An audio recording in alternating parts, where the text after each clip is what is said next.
ইউনূস এত তৈলমর্দন করে গেছেন। বাইডেন থেকে শুরু করেছিলেন, প্রথমে ট্রাম্পকে একটু চেষ্টা করেছিলেন বেকায়দায় ফেলতে ভোটে, তারপর যখন দেখেছি সেটা হয়নি, তারপর তো পুরো বডি ফেলে দিয়েছেন। যা চাইছেন সেই চট্টগ্রাম থেকে শুরু করে সবই খুলে দিচ্ছেন, বন্দর ফন্দর যা যা আছে। তারপরেও 20%, কিন্তু পাগলের গোবধে আনন্দ। বাংলাদেশেরও তাই, তারা এখন লাফাচ্ছে।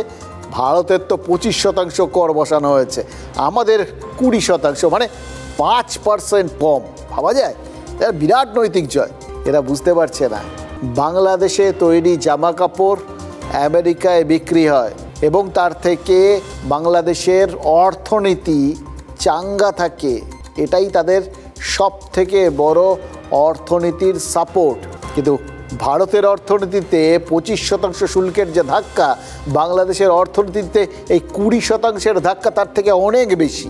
আর বাংলাদেশ জামা কাপড় তৈরি তো করবে না, হয় না, 20% হলো, 5% আনন্দে থাকলো, পাঠাবে কিসে, কিভাবে? চট্টগ্রাম বন্দরে তো বিশ্বের মার্কা মারা মাফিয়ারা বসে রয়েছে, মাল খালাস হতেই 14 দিন লেগে যায়। আর ভারত ট্রান্সশিপমেন্ট পরিষেবা সেটা বন্ধ করে দিয়েছে।